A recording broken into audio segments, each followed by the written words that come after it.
Back here, the back part of the house they call the lean-to.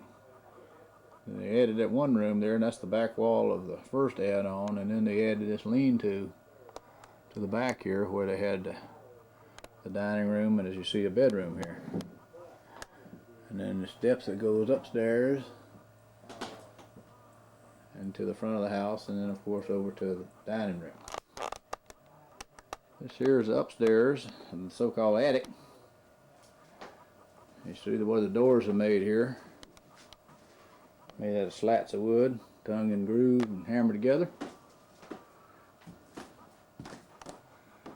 This is one of the bedrooms here. I was a youngin', I used to stay in this room a lot. It had an old cast iron stove that you had to use to keep warm in the wintertime. Trunk. Again, some of the old furniture. And on the other side, over the old log cabin was, and you can see this step right here. There's been a lot of youngins crawl over that one, I'm telling you. Hand hewn. And this used to be into the bedroom. And you can see here where the original logs of the house come up into the attic of the original house. It's since been opened up with this dormer here.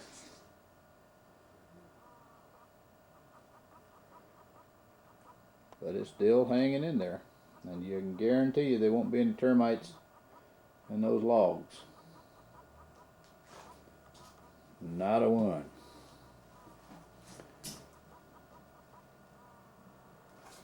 There's another one of those homemade doors. As you can see right there, looking at the edge of these beams, that was a heart of pine wood. Here's an ornate iron gate, which is really a bedstead. They used everything down here. Once they got tired of being a bed, they'd make a gate out of it. It worked pretty good. I remember this. It's been here a long time. And here we are up on top of the hill. That's across the road from the old home place. You can see the home place down through the trees here. And we are looking for the large flat rocks that Uncle Sherrill put his initials in better than a half century ago, 3/4 of a century ago or something. Sherrill being about 90 now. And Pop's searching for it here in the woods. This used to be all woods up here, which has now been cleared out as a cow pasture. All this was woods across here. And then you'd go through a little cut to a field, which you can see back in the background there, a sand field on the side of the hill where it used to grow watermelons, cantaloupes, stuff like that. And we think we might have found the rocks we were looking for. All these big old sandstones here. Here's another big old boulder that's right here under the pine straw. Now we have to clean them off and see if this is the ones we think they are. Let me get some store brush this off. Pop found it. Right where he said it'd be. The edge of this rock. Not too clear right now, but He's cleaning it off. We'll go around and look at it from the other side. it's pretty well out. Do that again. See, this S comes right around here, and then the A comes right down like this. See that piece there, and this is the P, but it doesn't. He must have got tired before he got the P too much, but that's sort of the shape. If you get back kind of from it, you can see it a little better. Now it was on the side of this rock, and that tree came up and jacked the rock up. That rock was flat on the ground. You can see now that the tree growing has actually lifted that big boulder up off the ground. It's going to roll it down the hill eventually.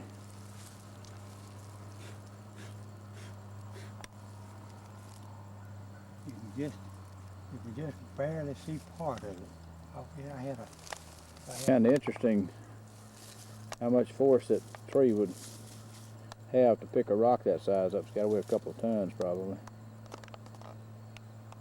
And you can see it's just lifted it straight up, completely off the ground.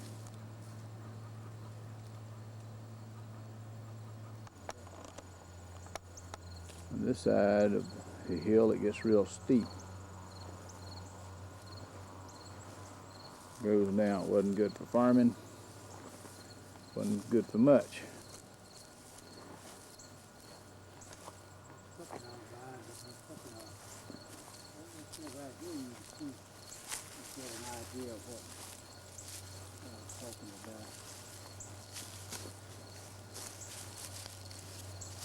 And goes down in the gullies. We never had any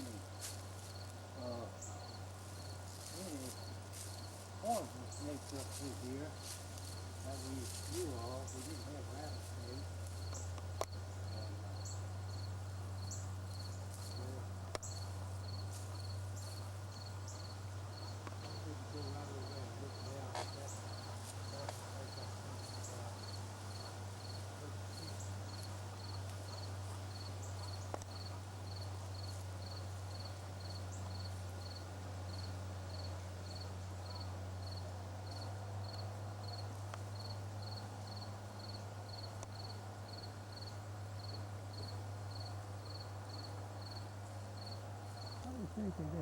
Property line goes up that on the other side of this gully here on that hill along the top.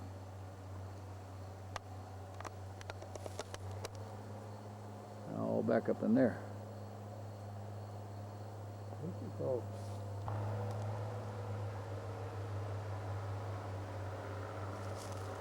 Up the hill and down to the bottom down here. It goes to that hill way over yonder.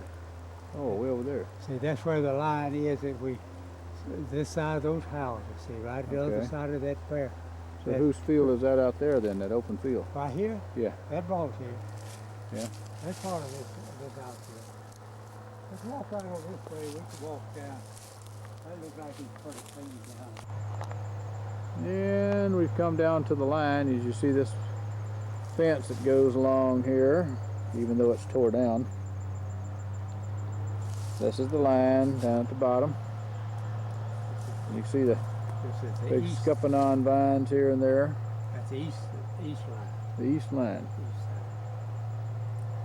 These woods here are full of oak and hickory, hardwood, and obviously scuppernongs. You can see where a lot of the trees are down, either due to age or the ice storms or lightning or whatever. Yeah.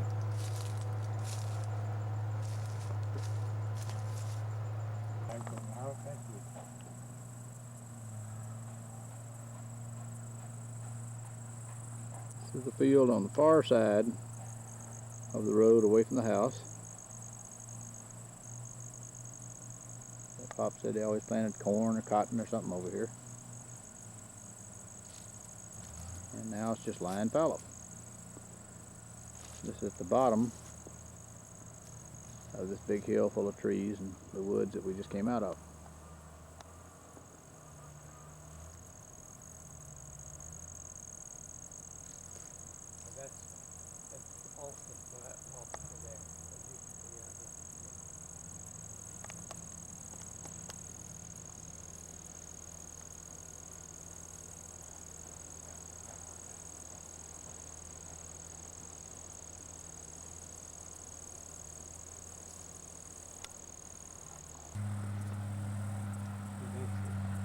That's the road down there, you see. That's the road goes right up that hill.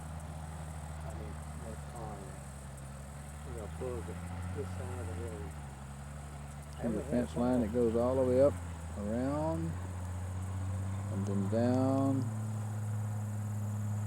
and back over into the woods where we were.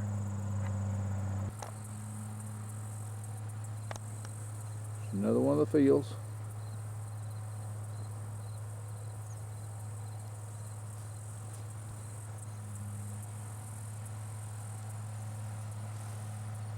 And we'll follow this cow trail and see where it goes. And here's another field. It runs right alongside the road. On the other side from the house. A little bit further down the road. We just commented on this fence a while ago, how much work it takes to put up a fence like this. This fence has been here so long that the trees have grown into it.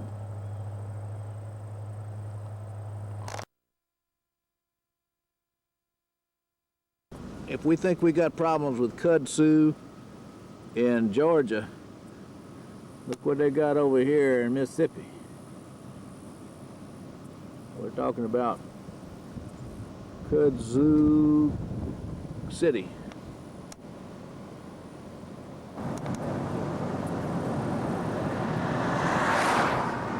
Kudzu was a good idea, but it's gone terribly bad. They imported this stuff from Africa to stop the erosion because it was fast growing in bad soil conditions. And now it's taken over.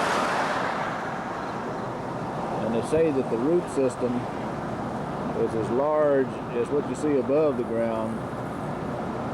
The roots just go on and on.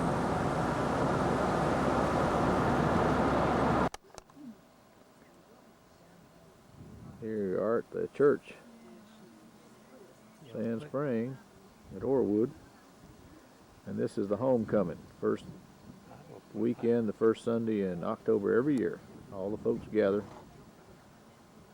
for the homecoming.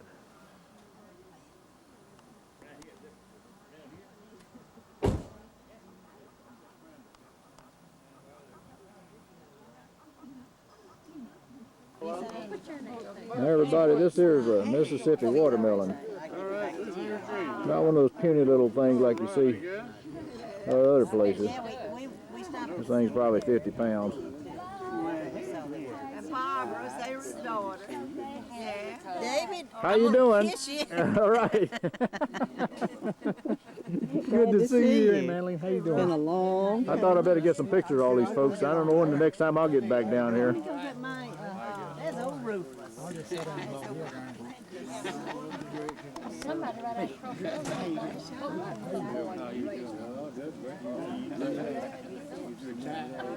Oh no. Annie Glenn? You Talking. Hey, Everett.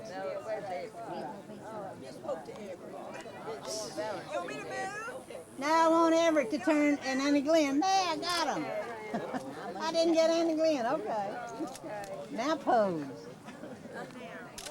Good. I got everybody.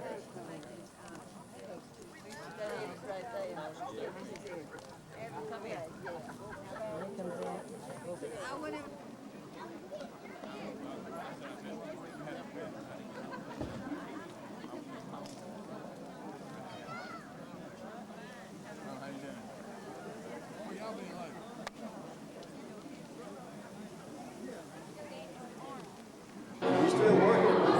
Been living there like 2 years.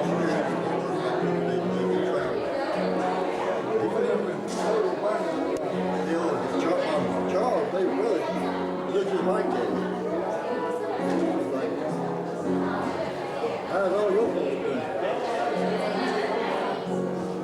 Rusty, how you look like that? I don't know whether I come by home, I took the time to see her this morning. Until I come out, they gone. They was on the road on. I see you later.